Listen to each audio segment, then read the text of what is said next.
Culminating performance task. Table of contents presentation. Number 1 will be discuss the introduction, history of swimming, equipment for swimming, safety education in swimming, swimming strokes and swimming stroke and its brief history. Lastly is the techniques and rules. Introductions of swimming. Swimming is the act of propelling one's body through water using a combination of arm and leg action and the body's natural flotation. Swimming is a popular all-around bodybuilder that is very beneficial in treatment and fitness for physically challenged people. It is also taught with the purpose of saving lives. Also, sea diving, life-saving, surfing, synchronized swimming, underwater diving, and water polo for swimming-related activities. History of swimming, origin of swimming.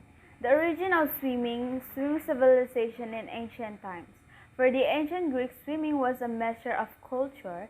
Swimming was practiced as early as 2500 BCE in Egypt, and later in Assyrian, Greek and Roman civilization. According to archaeological and other evidence, swimming was a part of martial training in Greece and Rome, and it was also part of male primary education along with the alphabet.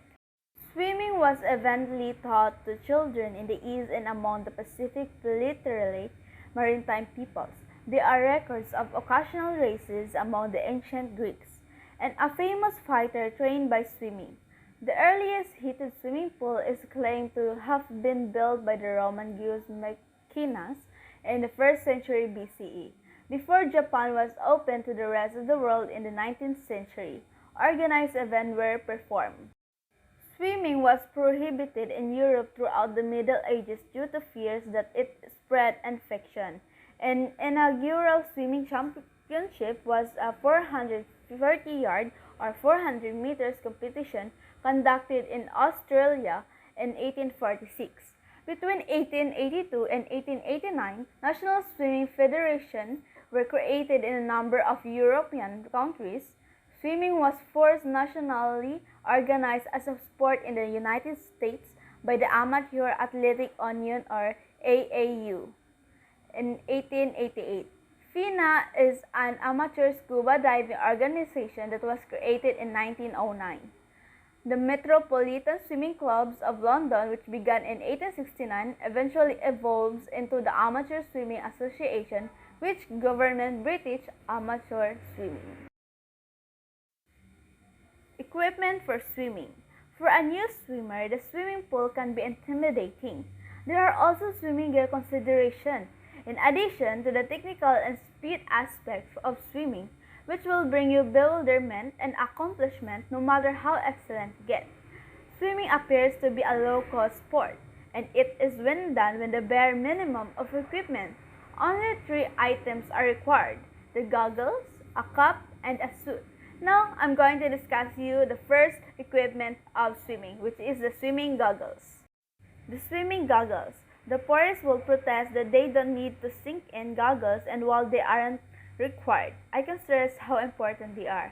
There are 2 very important reasons to always wear goggles in the pool. To begin, you'll need a wide field of vision to safely navigate past other swimmers and accurately calculate the distance between you and the wall.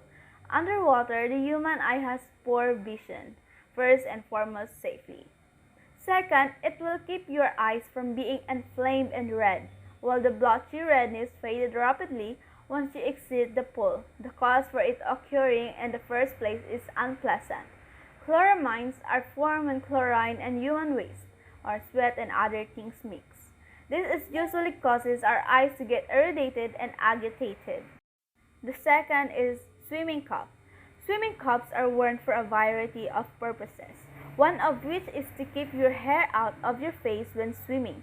The other is to protect it from the corrosive effects of the chemicals that are used in swimming pools, which you should also use with a swimmer's shampoo. There are also the hydrodynamic benefits, which is the slight but helpful further down the road. Training suit. It is comfortable and allows you to move freely in your hips and shoulder. Fourth is the swim fins. Fins are a lot fun to wear. You get to speed things up to gong show level. Usually you straighten your legs thanks to the extra surface area on the fins. And you get a taste of what it's like to swim faster than usual for a few moments. Next is the nose clip. Nose clip, while most of swimmers scoff at the concept of wearing a nasal clip while training or racing, the advantages are legit. You will be more buoyant during your breakout. You'll be able to hold your breath and you'll be able to kick out further on your walls. The nose clip is no longer served for synchro teams. Next is the paddles. Paddles consider team to be fins for your arms and shoulder, while it's tempting to the reach for the biggest ones you can find. There is a line to be struck. You want more surface area, but not so much that your stroke rate drops and your shoulder are squashed. Next is the kickboard. The kickboard can help you decrease your leg stiffness, acquire greater balance in the water, and space up your training by serving as both a teaching tool and performance assistance. It's also one of the most frequent pieces of pool deck equipment in the area. Next, why is swimming equipment important? The opportunity to mix up your training while you're working on technique, efficiency, and developing swimming strength is one of the most significant advantages of using equipment. Safety education and swimming. Why swimming is important to learn. Swimming is good for a child's heart and lungs, as well as improving strength and flexibility, stamina, and balance in posture. Swimming is enjoyable for people of all ages. Even for those who are unable to swim yet enjoy kicking around in the water, swimming on the other hand is not just for pleasure. It also has a variety of health benefits that will keep you and your loved ones, particularly your children, healthy and happy. Another great thing about swimming is that children of any age or ability can take part, and it is more accessible for children with special needs than any other sport. The following are some of the benefits of swimming. First, it is the only sport that can save a child's life. Second, it teaches us about water safety and around the water. Third, if taught earlier in life, it helps with the development of physical skills such as hand-eye coordination and muscle tone. Fourth is swimming keeps your child's heart and lungs healthy. Next, improves strength and flexibility. Next is improves balance and posture, increase stamina. Also, swimming provides challenges and rewards accomplishments, which help children to become self-confident and believe in their abilities. Lastly, your child will have plenty of opportunity to make friends and grow in confidence. Now let's discuss the swimming strokes. The four main strokes in swimming are the butterfly, backstroke, breaststroke, and freestyle. Some people swim with their arms clasped. Some people swim with each arm moving independently. However, there are many more differences and similarities among the strokes, as well as the people who swim them. We'll go over each stroke in detail here. First is the freestyle, or also known as the front crawl. Your body will be in a prone position on your stomach, facing the water while swimming this stroke. While your body remains stable, your arms and legs will pull you through the water. Your arms will move in opposite direction. Second is the breaststroke, or commonly swum by non-swimmers at pools, since there are more breathing chances when you pick your head above the water. Holding a tight line is crucial. No repeated dolphin kicks of the walls, instead replaced by a pull-out. Kick is what provides the forward propulsion rather than the pull.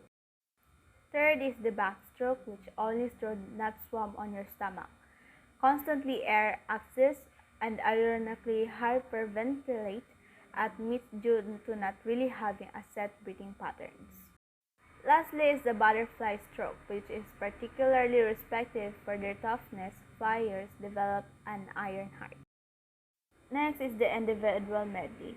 Events, the swimmer covers the four swimmer styles in the following order: butterfly, backstroke, breaststroke, and freestyle. Swimming stroke and its brief history. History of freestyle stroke. The majority of freestyle swimmers at the first four Olympic Games used the Trojan stroke, a hybrid of front crawl arm technique and breaststroke leg kick, named after English swimmer John Trojan. A closer variant of modern-day front crawl became the norm in freestyle races after the Stockholm Olympics in 1912, when American swimmers Duke Kahanamoku used a six-kick cycle to win 100 meters freestyle gold. History of breaststroke. The Olympic Games. While breaststroke was included in the Olympics for the first time in 1904, there was only one men's race held over a distance of 440 yards.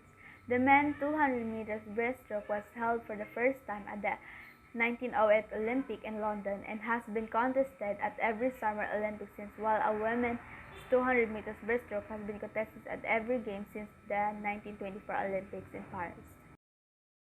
History of backstroke. Backstroke was included in the Olympic Games for the first time as a 200 meters event for men at the Paris Olympic in 19,000. A 100-yard backstroke race was held instead at St. Louis in 1904. The only Olympic Games that have been contested in a 50-yard pool before the 100 meters backstroke took over in 1908. The history of butterfly. Butterfly was contested at the Olympic Games for the first time in 1956, when the men's 200 meters butterfly event and women's 100 meters butterfly event in Melbourne. The men's 200 meters butterfly and women's 100 and butterfly have been held at every Olympics since then, while the men's 100 meters butterfly and women's 200 butterfly were added to the Olympic schedule at the Mexico City Games in 1968. Techniques and rules of swimming.